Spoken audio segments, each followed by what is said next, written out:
저는 올해로 결혼 5년 차로 이제 30대 중반에 접어드는 여자입니다. 남편은 저보다 2살이 많네요. 오는 8월에 아이가 태어나기로 예정되어 있습니다. 결혼 5년 차인데다가 저도 남편도 나이가 30대 중반으로 향하고 있는데 굳이 따지고 본다면 조금 늦은 감이 있기는 하지요. 우리 아이만큼은 부족함 없이 키우고 싶어서 조금 욕심내느라 늦어졌어요. 홀시모 모시고 살던 남편도 그렇지만 저희 집도 사정이 넉넉한 편이 아니어서 시작이 조금 어려웠거든요. 맨땅에 헤딩까지는 아니지만 그래도 별거 없이 시작해서 여기까지 왔어요. 칭찬이나 박수갈채까지는 바라지 않았지만 시모나 신우를 보니 가족이 어떻게 이럴 수 있나 싶을 정도로 고달픈 사연들이 많았습니다. 결혼 시작할 때부터 지금까지 저나 남편을 어떻게 생각했길래 사람이 그럴 수 있나 싶어요. 지금에 와서는 남편도 저도 행복합니다. 남보다 더 멀게만 느껴지던 시가족들, 이제는 이렇게 떼어내버리고 말았으니 솔직한 심정으로 제 속이 다 후련합니다. 아니, 굳이 따지고 들자면 신우와 시모의 갑질은 결혼 전부터 남편이 저를 알기 전부터 시작되었겠네요. 남편과는 연애 1년 반이라는 길고도 짧은 시기를 거쳐서 결혼까지 결정하게 되었어요. 저도 30을 바라보고 있던 상황이었고 연애하면서 둘이 너무나도 잘 맞았기에 결혼을 결심하는 게 그렇게 어려울 건 없었습니다. 남편은 조금 서두르는 느낌이 없지 않아 있었는데 남편이 결혼 전에 어렵게 꺼낸 이야기는 그야말로 충격적이고 많은 고민을 하게 만들었습니다. 31살의 나이로 군대 전역과 대학 졸업 동시에 취직을 하게 된 남편은 나이는 젊은 편이지만 경력 6년 차의 베테랑 사원이었어요.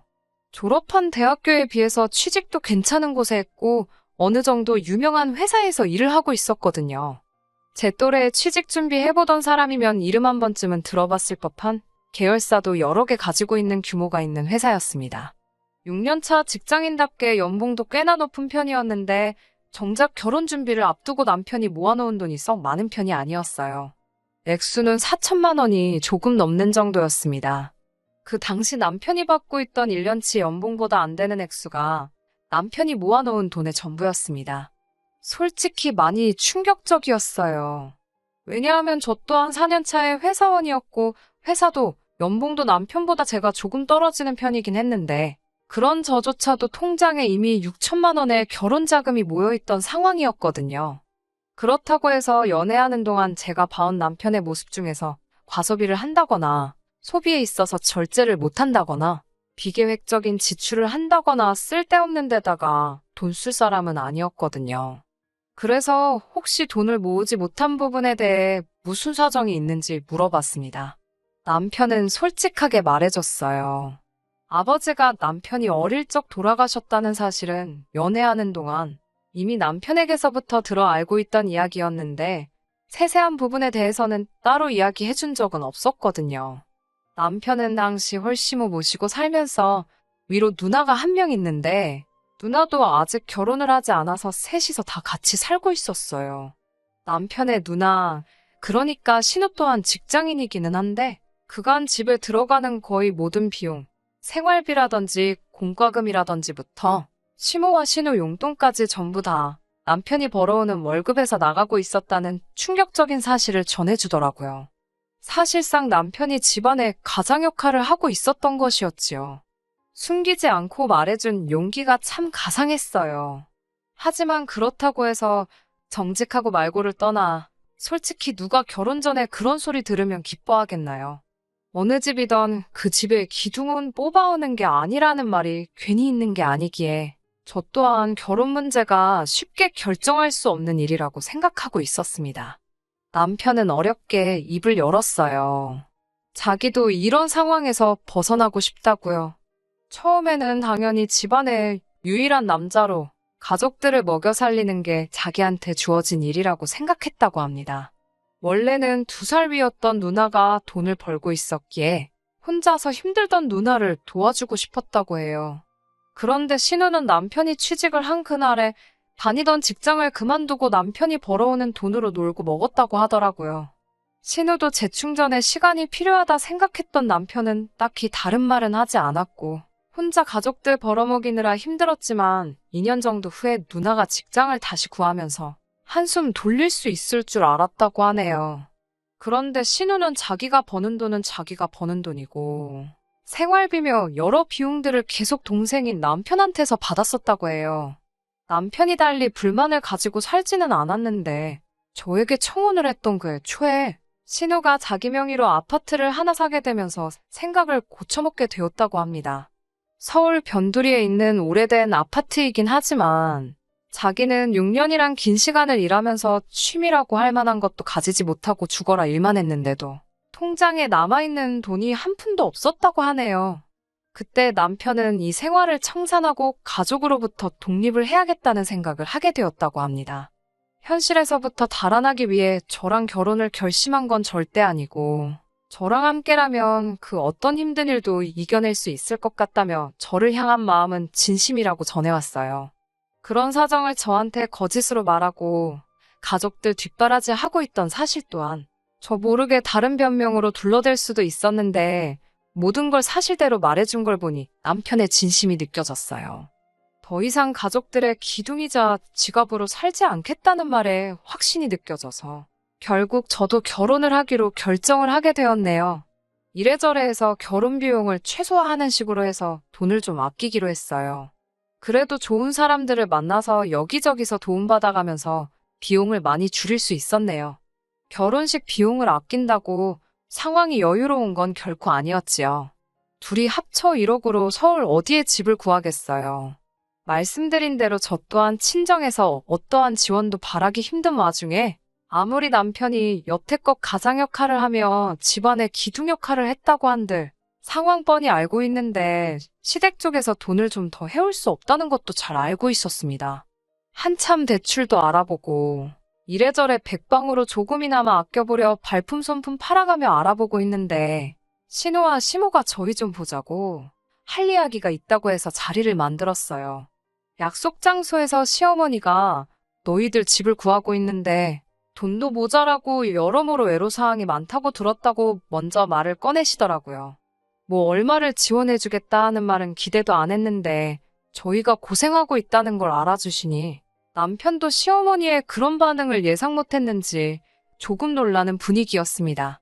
이윽고 신우가 입을 열더니 자기가 자가로 아파트가 있는 건 알지 하며 말을 꺼내더라고요.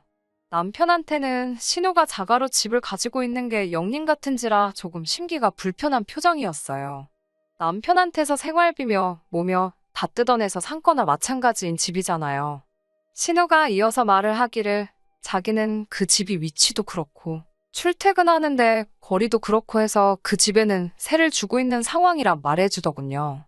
그런데 이번에 세입자가 나가게 되면서 새로 세입자를 구해야 하는데 너네가 들어가 살 생각이 있느냐 묻더라고요. 남편 자존심도 생각해야겠지만 더할 나위 없이 좋은 이야기 듣던 중 반가운 소리였지요. 남편도 한 수 접고 누나가 그렇게만 하게 해주면 고맙지 하면서 조금 숙이고 들어가더군요. 신우는 앞뒤 다 잘라먹고 그러면 너네가 들어가 사는 걸로 하고 하면서 전세금 이야기를 꺼냈습니다. 저는 당연히 동생 일이고 그 아파트도 사실 동생 덕분에 자가로 구한 거나 마찬가지니 시세보다 더 싸게 해주겠다고 꺼낸 이야기인 줄 알았는데 그게 아니더군요. 오히려 시세보다 훨씬 더 높은 가격을 부르는 거예요. 한다는 말이 신혼부부 전세금 대출이 이자가 싸지 않냐면서 신우가 지금 알아보고 있는 아파트가 한 채 더 있는데 자기가 대출을 받으려면 이자가 비싸니 저희 보고 대출을 받아오라는 뜻이었어요. 남편이 어이없어 하면서 우리가 지금 한 푼이라도 더 아껴보자고 알아보고 있는 거지. 예산을 훌쩍 뛰어넘으면서까지 그 집에서 살 이유는 없는 것 같다고 딱 잘라서 거절을 했습니다. 신우가 약이 잔뜩 올라서 하는 말이 저희가 도와주기만 하면 자기가 아파트를 한 채를 더 할 수가 있는데 누나가 돈 벌자고 하는 이야기인데 동생인 너가 그렇게 나오면 어떡하냐면서 열을 내더라고요.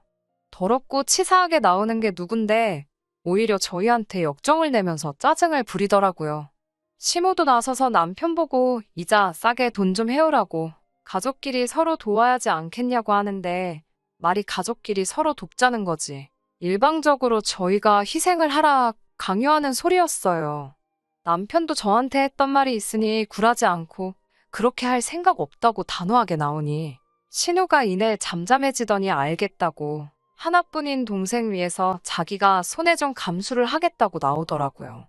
그런데 전세금도 매물 나와 있는 거에 비해 별반 차이 없는 금액을 말하면서 싸게 들어와서 살게 해주는 대신에 조건이 있다면서 말도 안 되는 요구를 하기 시작하는 겁니다. 자기가 잘 아는 업체 알아봐 놓은 데가 있다고 저희가 새들어 살다가 인테리어를 싹 다 새로 해놓고 나가기만 하면 된다고 하는 거예요. 그러면서 견적이라고 말하는데 2년 내로 하면 지금 내놓은 견적 그대로 해주기로 했다고 3천만 원만 따로 모아놓으라는 거예요. 속이 훤히 보이더군요. 저희가 나가게 돼서 세를 다시 주거나 아파트를 팔거나 하려면 구축 아파트라고 해도 내부 인테리어를 새로 해놓은 게 더 유리하니 그 비용을 저희 보고 내라고 하는 거였지요. 끝까지 독립해서 이제 자기 인생 찾겠다는 동생한테서 마지막까지 한 푼이라도 더 뜯어먹을 생각밖에 없는 거예요. 남편도 결혼하면서 이제 생활비도 더 줄 수가 없다 이미 말을 했다고 하니 신우랑 시모도 이번이 마지막 기회라고 생각했는지 마지막 한 방울까지 다 짜내서 털어먹으려는 계획을 가지고 있던 겁니다. 그러는 와중에 언성이 높아지고 조금 다투는 식으로 이야기가 오고 가게 되었습니다. 여태 내가 벌어온 돈에 빌붙어서 산 집 아니냐. 어차피 그 집은 전세로 들어가도 우리 예산을 초과해서 그 돈 내고 전세로 들어갈 생각도 없다 하고 못을 박았어요. 하물며 2년 살고 3천만 원 들여서 인테리어 새로 해주고 집을 빼줄 생각도 없다고. 3천만 원이 누구 집 개 이름도 아니고 차라리 월세를 살아도 그거보단 싸게 먹히겠다고 하면서 신우 시모와 대판 싸우게 되었지요. 결국 시모와 신우와는 더할 이야기도 없었고 연을 끊고 사내어 어쩌네 하면서 헤어지게 되었습니다. 가족끼리 연을 끊겠다는 말이 남편에겐 상처일 법도 했는데 오히려 이렇게 된 게 후련하다고 하면서 저한테도 크게 마음 쓰지 말라고 이야기를 해주더라고요. 겉으로는 아무렇지 않은 척 하지만 속은 말이 아니겠구나 싶었습니다. 그렇게 저희는 결혼을 하게 되었어요. 결혼식도 스몰 웨딩보다도 훨씬 더 조촐하게 했습니다. 어차피 시모와 신우가 연을 끊겠다며 결혼식도 불참하겠다 선언을 했거든요. 신혼집은 교통도 불편하고 집도 오래된 빌라였지만 저희 형편 안에서 가장 좋은 조건으로 구해서 들어갔어요. 어차피 맞벌이 부부였고 둘 다 같은 목적을 가지고 있었으니 그 생활이 힘들거나 하지는 않았습니다. 자녀 계획은 조금 미뤄지게 되었지만 돈도 수월하게 모을 수 있었고요. 더 나은 삶을 위해서 힘든 것도 있고 열심히 노력했지요. 결혼 직후 3년은 정말 뭐 했는지 싶을 정도로 순식간에 지나갔던 것 같아요. 워낙 바쁘게 살았던지라 누구 만나고 할 시간도 없었지만 식가족하고는 만날 일이 전혀 없었지요. 아들 결혼식도 기분 나쁘다고 안 온 사람들하고 무슨 교류가 있었겠어요. 그런데요, 어떻게 제 연락처는 알아낸 건지 신우한테서 전화를 한 통 받게 되었습니다. 이미 남처럼 지낸 지가 3년인데 제가 뭐라 할 이야기는 아닌 것 같고 가족 일이니 저보다는 남편하고 직접 통화하시라고 했어요. 남편도 신우가 먼저 연락을 해왔다는 게 의외로 보였고 그간 어찌 지냈냐, 그래도 가족인데 명절 때마다 보고 싶더라 하는 그런 이야기를 나눈 것 같았습니다. 남편도 그 꼴로 연을 끊게 되었지만 그 기간 동안 가족들하고 연락 한 통 없이 지내며 나름 고충도 있었고 외롭고 힘들었던 부분이 있었나 봐요. 그래서 다시 한번 만나기로 했지요. 약속 장소에 나갔는데 신우와 시모가 먼저 도착해서 저희를 기다리고 있었습니다. 멀리서부터 반갑게 손을 흔드는 두 사람 모습에 남편도 어느 정도 벅차오르는 듯해 보였어요. 시작이 안 좋았지만 이제부터 잘 지내볼까 생각했던 그 마음은 신우와 시모와 인사를 하자마자 날아가 버리고 말았습니다. 거두절미하고 신우와 시모가 저희한테 꺼낸 말은 너네 집 산다고 돈 좀 모아놓은 게 있지 않냐면서 그 돈 좀 보태라고 하더군요. 자기가 알아봐 놓은 대박 아파트가 있다면서 지금 사놓고 몇 년만 묵히면 큰 돈이 될 거라고요. 그때랑 다르게 저희한테 빌리는 거고 집값이 오르면 저희 목도 좀 쳐서 돌려주겠다고 하는 겁니다. 남편 표정은 실망한 기색이 역력했어요. 시간이 지나 앙금이 사라지고 오해가 풀렸다고 생각했는데 고작 한다는 말이 그때랑 다를 바 없는 이야기였으니 말이지요. 그때 저희가 자기 제안을 거절해서 그때 보고 있던 아파트를 놓쳤다면서 그 집이 지금 얼마인지 아냐며 손해가 막심했다고 하더라고요. 돈이 없어 못 산 걸 가지고 저희 때문에 손해를 봤다는 말부터 시작하니 무슨 기대를 하고 이 자리에 나왔나 싶었습니다. 아무튼 그때 저희 때문에 손해본 것도 있지만 다 용서해주겠다면서 이번에는 두 번은 오지 않을 기회이니 가족의 일원으로서 동참하라고 하는 거예요. 영끌을 하려는데 대출받을 곳도 없고 하니 영 끊고 지내던 저희들 돈이 필요해서 불러낸 주제에 뭐가 저리 뻔뻔한지 싶었습니다. 이런 이야기 하려고 부른 거면 그냥 여지껏 그랬던 것처럼 영 끊고 지내자고 하고 남편은 자리에서 일어났어요. 신우는 어떻게든 돈을 마련해야 했는지 그러면 너네 어차피 집 사야 되지 않냐면서 자기는 돈이 필요하니 자기 명의 아파트라도 사가라고 하더라고요. 남편도 나름 지푸라기라도 짚고 싶은 심정이었을 것 같네요. 이러나 저러나 저희가 이제 집도 알아보고 싶었고 신우가 돈이 필요해서 금매로 내놓는 집일 테니 조금 싸게라도 해주면 신우는 필요한 돈이 생기는 거고 저희도 적당한 집을 구할 수 있는 거고 가족 간의 불화도 해결되지 않겠나 하는 기대였나 봐요. 마지막이다 하는 심정으로 남편이 얼마에 해줄 건데 하고 물었는데 역시나 우리 신우 그냥 넘어가는 법이 없었네요. 워낙 오래된 아파트고 위치도 위치인데다가 단지도 작아서 재개발 이야기가 10년도 전부터 있던 곳인데 아직도 재개발 소식이 없어서 서울 집값이 그렇게 오르던 와중에도 집값이 변동이 전혀 없는 아파트였어요. 그런데 신우가 그 아파트 가만 냅두기만 해도 10억까지 올라갈 아파트라고 하면서 3억짜리 아파트를 저희 보고 5억에 가져가라고 하더군요. 몇 년만 지나면 저희들 앉아서 5억을 버는 거라고 하면서요. 남편이 자기가 무슨 기대를 한 건가 싶은 표정을 지으면서 누나 지금 미쳤냐고 제정신이냐고 한마디 하더라고요. 세상 어느 멍청이가 3억에 매물이 몇 개나 있는 아파트를 5억을 주고 사가겠냐고 하면서 제발 정신 좀 차리고 내 돈 털어먹을 생각 좀 하지 말라고 일침을 날리는데 제 속이 다 후련하더라고요. 급전이 필요하면 시세보다 싸게 파는 게 당연한 거 아니냐고 동생이라고 어떻게 한 푼 뜯어낼 생각하지 말고 엄마도 누나도 정신 차리고 사람답게 살라 말하고 자리에서 일어났습니다. 돌아가는 저희 뒤에다 대고 진짜 연을 끝내 어쩌네. 너 같은 놈은 가족도 아니네 하면서 소리를 지르는데 들은 척도 안 하고 집으로 돌아왔어요. 남편도 이제 더는 아쉬울 것도 없는지 세상 후련하다고 하면서 앞으로 우리 잘 될 생각만 하자고 가족들 정 때문에 잠깐 흔들린 모습 보여줘서 미안하다고 사과하며 다짐을 했습니다. 그리고 작년 늦가을에 남편과 제 명의로 드디어 아파트를 구하게 되었어요.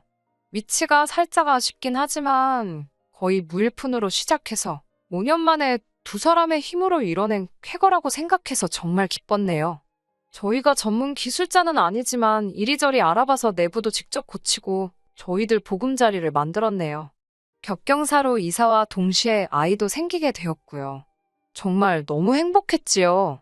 그리고 새해가 밝고 얼마 지나지 않아서 또 그동안 연락 한 통 없이 지내던 시가족들한테서 연락이 왔어요. 우리가 한 번 속지 두 번은 속지 않는다고 저희 잘 지내는지 궁금해서 연락했다는 말에 시큰둥하게 대답했습니다. 또 말도 안 되는 이유로 우리한테 한 푼이라도 뜯어갈 생각이겠거니 했지요. 소식은 어디서 들었는지 집 샀다는 이야기 들었다며 축하를 해주면서 이제 명절인데 가족끼리 한번 뭉쳐야지 않겠냐고 하는 겁니다.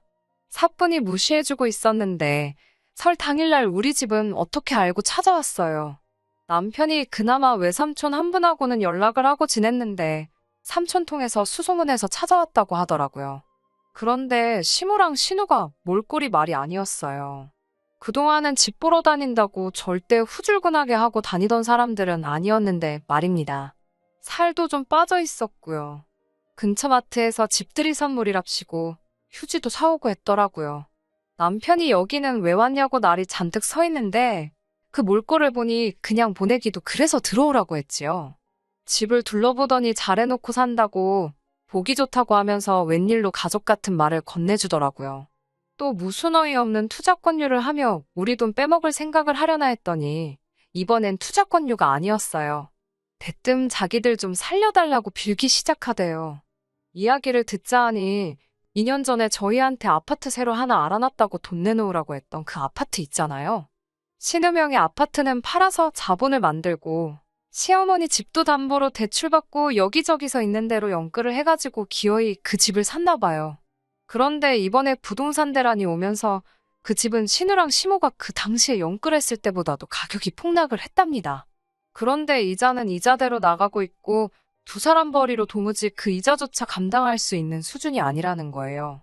신우도 시모도 그 이자 감당하겠다고 투자까지 뛰고 있는데도 택도 없다고 합니다. 집은 금매로 내놓긴 했는데 누가 사가는 사람도 없나 봐요. 그 집이 정리되는 대로 빚잔치하고 저희 돈도 다 갚을 테니까 팔릴 때까지 이자 내는 것 좀 도와달라고 거의 바짓가랑이라도 붙잡을 기세로 제발 좀 도와달라고 울부짖더라고요. 목소리 떵떵거리던 양반들이 저자세로 나오니까 솔직히 마음이 조금 그랬는데 남편이 그동안 쌓인 게 많았는지 일침을 놓더라고요. 누나나 엄마가 내가 가족들 도움 필요로 할 때 뭐 하나 도와준 적이 있느냐면서 어떻게든 나한테 한 푼이라도 더 가져갈 생각만 하던 사람들이 이제 와서 도와달라고 하면 자기가 도와주겠냐고요. 집들이 선물이라고 사온 휴지를 던지면서 이 휴지가 내가 첫 직장 취직하고 나서 처음으로 누나랑 엄마한테 뭐 하나 받아보는 거라고 만약에 생각했던 대로 투자가 잘 돼서 떼돈을 벌었으면 지금 이 자리에 나를 찾아오기나 했겠냐 하면서요. 그때 내가 내 돈 투자해서 날려먹었으면 어떻게 할 생각이었냐고. 이렇게 된 거 다 자업자득이지 않냐며 일 없으니 제발 가라고 엄마나 누나나 제발 염치 좀 챙기고 살고 이제 진짜 두 번 다시 우리 앞에 나타나지 말라고 속 시원하게 한마디 하더라고요. 얼마 전에 연락이 왔어요. 어떻게 신우랑 시모는 그 아파트를 정리하기로 했나 보더라고요. 손해가 막심했지만 그래도 다행인 건 빚은 남지 않았나 봐요. 아직 시어머니 집이 있으니 두 사람 빚 없이 지낼 곳도 있고 사는데 지장은 없을 건가 봐요. 신우랑 시모가 눈물로 용서를 구하고 앞으로 두 번 다시 돈에 관련된 이야기는 하지 않겠다고 다짐을 하는데도 남편은 단호하게 그냥 거리 두고 지내자고 못을 박더라고요. 남편은 가족과 완전히 등지게 되었으니 마음 아픈 일이겠지만 이미 5년을 연을 끊고 살았는데 어느 정도 이겨낸 것 같아 보이더라고요. 사람 쉽게 변하지 않는다고 지금이야 마음고생이 끝났으니 저럴 수도 있는 거고 아직 완전 쫄딱 망한 게 아니니 또 무슨 건덕지만 생기면 안 좋은 일로 얽히게 생겼으니 그냥 이렇게 있어도 문제 없다고 그냥 앞으로 우리 인생에만 집중하고 행복하게 살자고 하더라고요. 10년간 속에 삭혀만 두고 담아두고 있던 말을 했으니 남편 속이 얼마나 후련했을까 싶어요. 저도 제가 나서서 남편과 시어머니, 신우 사이를 이어주거나 하지는 않으려고요. 다른 사람도 아니고 자기 가족들 문제니 해결할 생각이 있으면 남편이 어련히 알아서 잘하겠지 믿음이 가네요. 남의 집 기둥은 뽑아오는 거 아니라고 해서 걱정했는데 괜한 걱정을 했던가 봐요. 저희는 새 보금자리에서 곧 태어날 아이와 함께 행복하게 살 계획입니다. 끝까지 들어주셔서 감사합니다. 오늘의 사연은 여기까지입니다. 구독과 좋아요, 알람 설정 부탁드리고 더 좋은 사연으로 다시 찾아뵙겠습니다.